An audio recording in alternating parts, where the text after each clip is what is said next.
I'm Dr. Anderson with North Texas Plastic Surgery, and today we're doing a follow-up video to one of my last ones about Mommy Makeover. We're talking about recovery. So we'll link to the last video where I talked a lot about what's involved in a Mommy Makeover, things that we talk about in your consult, etc. So now we're kind of assuming we've gone through that process already. We're getting ready for surgery, and we want to make sure that we're prepped and ready to have the best, most easy recovery possible, even though we know it's going to be tough for a little bit, but those results are going to be so awesome that it's going to be worth it. So to reel it back in just a little bit, basics of Mommy Makeover for most people: breast surgery, body surgery. So whether or not that's breast augmentation, breast lift, breast reduction, some combination of those together, that part of the recovery is by far the easiest. So there will be some incisions that we need to take care of, and there will be a bra garment that is fit into the rest of your full body garment. I don't want to say that part of recovery is an afterthought, but the strenuousness of things, the discomfort of things is really focused on the tummy. So I don't want to glaze over the breasts, but we'll spend more time talking about tummy. Breast things that we're actually going to actively participate in recovery as opposed to just time is if there's more incisions than just underneath the breast for breast augmentation. If we're doing any sort of lift or reduction, you have more incisions that go underneath, up, and around. The likelihood that there's more bruising is higher just because there's more incision there. So if the bruising happens, I will likely have you apply some gel that we give you at the surgery center. If you need more, we'll pick it up in clinic. That helps that bruising resolve faster.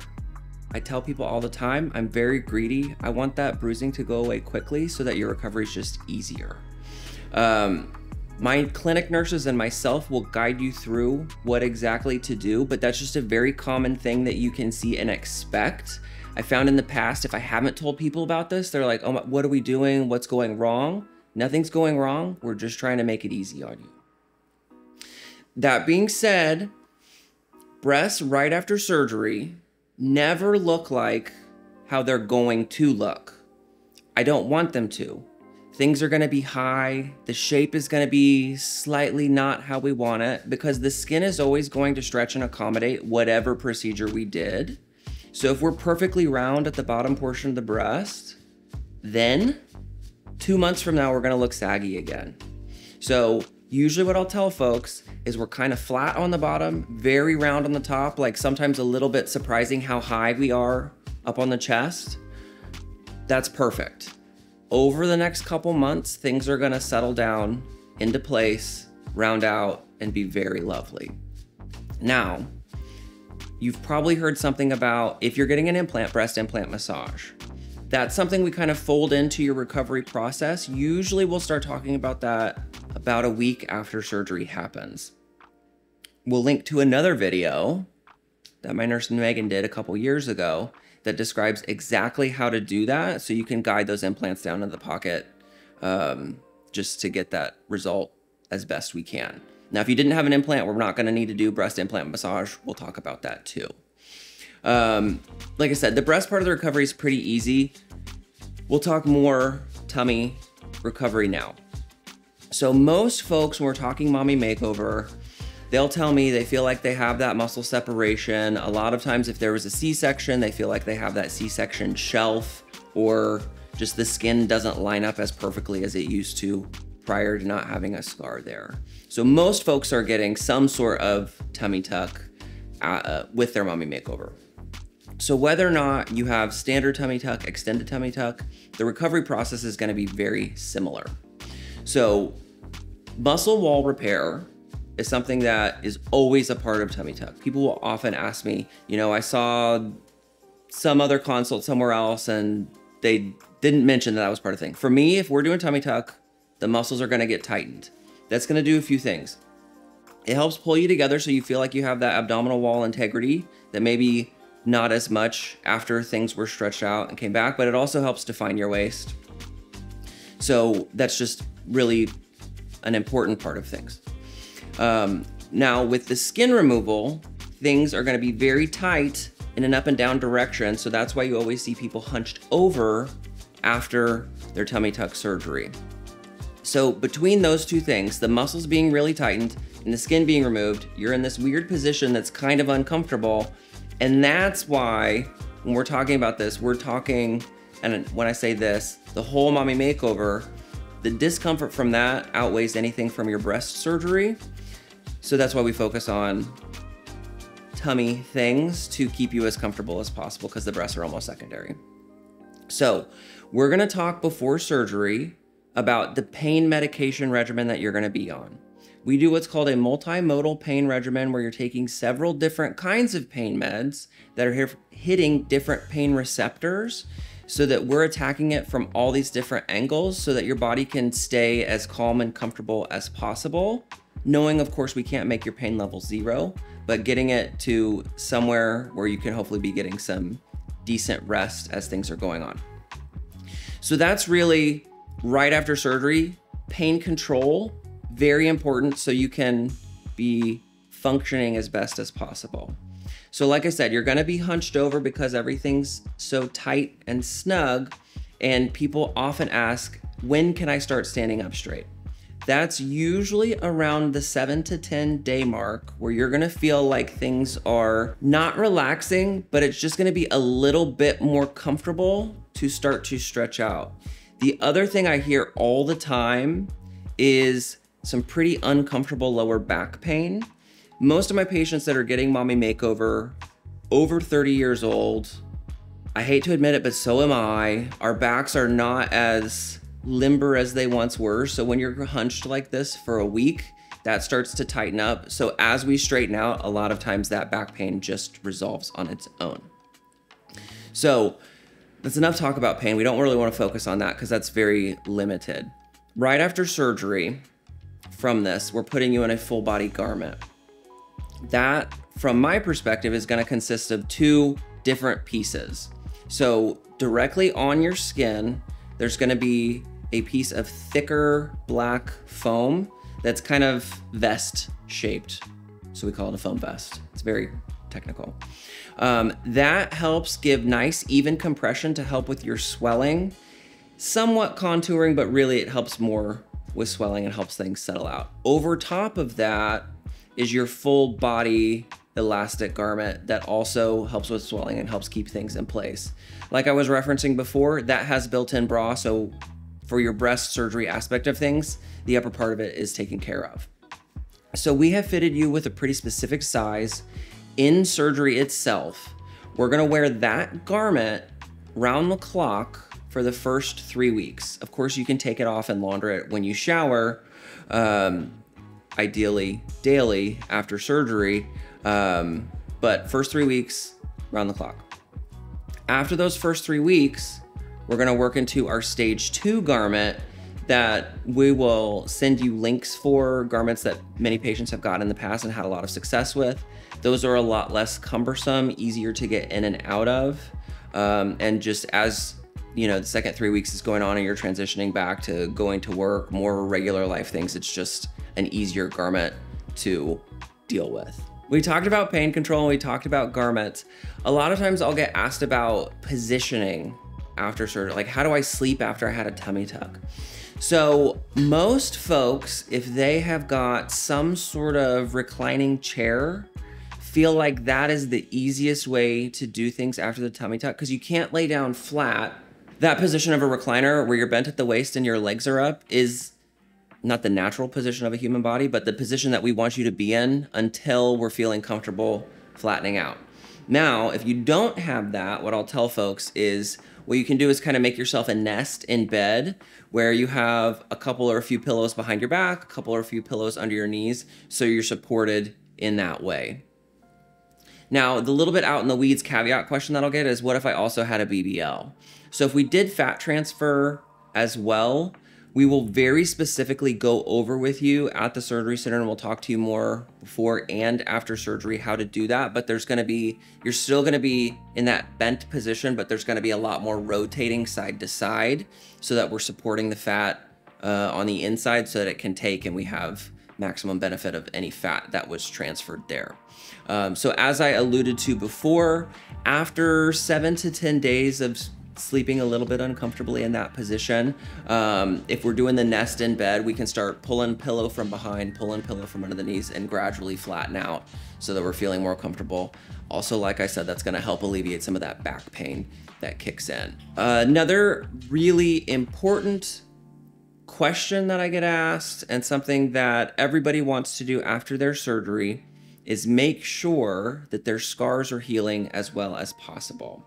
So surgery day itself, you're gonna come out and there's gonna be some purple surgical glue covering all of your incisions. So sometimes people call it their tape, whatever. It's not uncommon for a little tiny drop of blood to get under there so it turns colors, but regardless, that is there to help protect things, to keep the skin barrier sealed while your skin is healing together in that really critical early stage after surgery. That glue's usually gonna fall off somewhere between 3 to 4 weeks after surgery, and once it's off, then we start talking more about scar creams and scar maintenance. So what I always tell folks is, if you're looking for actual scientifically evidenced things to make your scar look better, the best stuff out there is either silicone tapes or creams. So we can guide you to stuff that we sell in the clinic or other things that have worked for patients in the past when it comes to silicone-based products to use. I really don't have a super strong preference for one exact brand over the other, or scar cream versus scar tape. The joke that I'm a dude, we always tell the exact same joke a million times over, is the scar treatment that works best is the one you actually use. So if you hate the feel of the cream and you like the tape, great.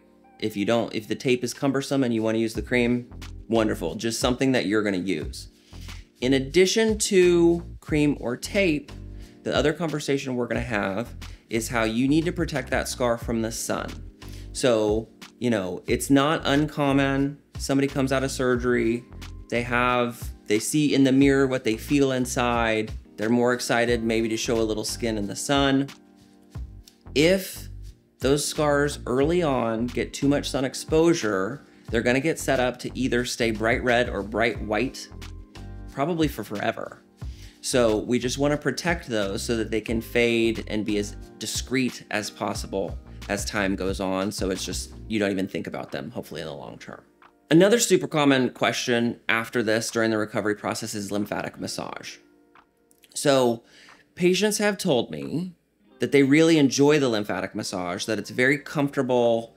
It helps them feel like they're doing an active part to enhance their recovery, and that the lymphatic masseuse is able to actually push a lot of fluid out. And if you still have drains in, we're gonna see some more fluid come out there. I think if you wanna do lymphatic massage early on, it's a lovely thing to do, but I don't require it. Ultimately, I tell folks 6 months down the road, we're probably gonna be at the same place regardless. But if you're impatient and you just want things to move along faster, lymphatic massage can be a really nice way to help that happen. So now that you have this, you know, new rejuvenated body, a lot of people are super excited to get back into their activities so that they can just maximize how tight and lean and awesome everything is going. So questions that we need to go through are, what are your activity restrictions? What do I want you doing? What do I want you not doing immediately, intermediate, long-term after surgery? So right after surgery, you're recuperating from major surgery. You're obviously not gonna be working out, but the strict rules that we're gonna go by is kind of weeks 1 through 3, and then 4 through 6, and then long-term. So in 1 through 3, we're restricted from lifting anything more than 10 pounds, which includes pushing and pulling anything equivalent. So what's important in this is a lot of my patients are moms and moms with young children.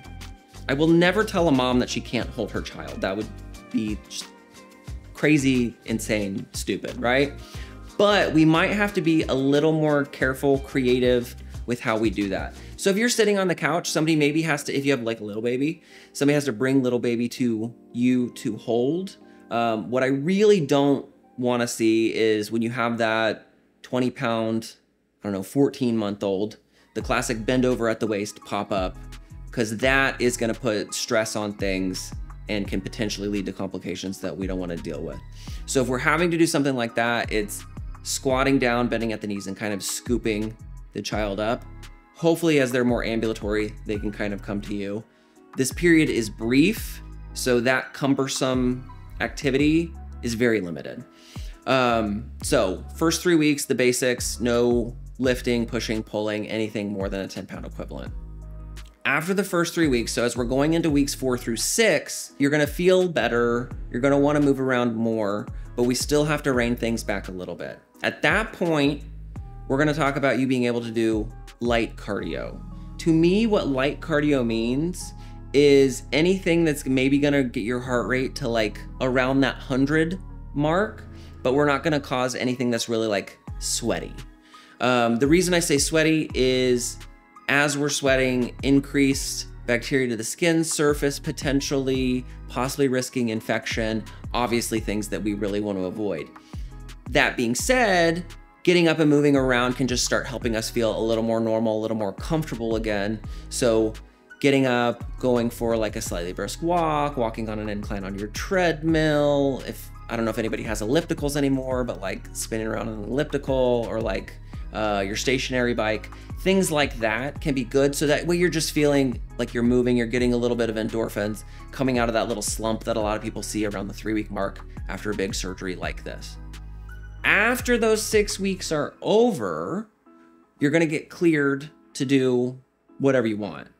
That being said, if you were a pretty strong workout person beforehand, I really want you to dial it back as we're ramping up. So start with like, if you're a weightlifter, start with something that's like comically low so that you feel like you're not stressing yourself. We want to obviously get back, get fit, do all these things, but we don't want to put stress on things and possibly risk things like implant shifting, sutures popping. So like if you're normally doing 20 pounds with a dumbbell, go to like 5, make sure that feels totally normal. Then do the 8, then do the 10, and just slowly ease back into things. A lot of people will tell me they are surprised that even though that 6-week window is relatively short, the amount of ramping up that they end up having to do. You get back quickly, but it's just, they're a little bit surprised how much of toned back they have to take it in that early period. We want to focus on that so you can maximize your results, reduce your complications, just look the best and feel the best you can after your surgery. The other thing people always ask me about after their tummy tuck is if they can, can't, should, shouldn't do ab workouts. So right at that 6-week mark, you're gonna feel so tight that you probably just won't want to, and that's fine. If you're gonna do ab stuff early, we have to go really, really easy. Multiple factors there. Realistically, you're not gonna do something that's strong enough to tear sutures and the natural healing that's gonna happen, but it's just going to feel really weird. Your body is still, and a lot of this is your brain, is getting used to muscles being in a position that they haven't been either in years, or like a lot of people will tighten more than they ever were. So we just have to start super slow with that. That being said, as time goes on, we're 3-6 months out, there's nothing you're gonna do in a workout that's gonna like cause your sutures to rip. We just wanna start slow. So I don't restrict people from ab workouts. I think ab workouts are great. They're great for the core, stability, all that stuff that we know. We're just gonna start really, really lightly and build up really slowly. This recovery process is somewhat daunting. We're gonna be there the entire way. It's important for me to layer on the information as it comes along so that you don't get super overwhelmed on the front end. So at your pre-op appointment, we're gonna talk to things that are more like expectations right after surgery. If I tell you what I want you doing 3 months down the road, you know, you're gonna forget that. It's gonna overwhelm you. You're gonna be like, how am I ever gonna get through this? So we layer it in as you need it. That being said, if you have a specific question, I'm always gonna be very happy to answer it. And more importantly, we are here to help you get through it. Any question that you ever have, we are checking our messaging system. You have my phone number. We want to make it as good of an experience for you as possible. This has been Dr. Casey Anderson with North Texas Plastic Surgery. If you want more content like this, please let me know. You can like, comment, and subscribe below.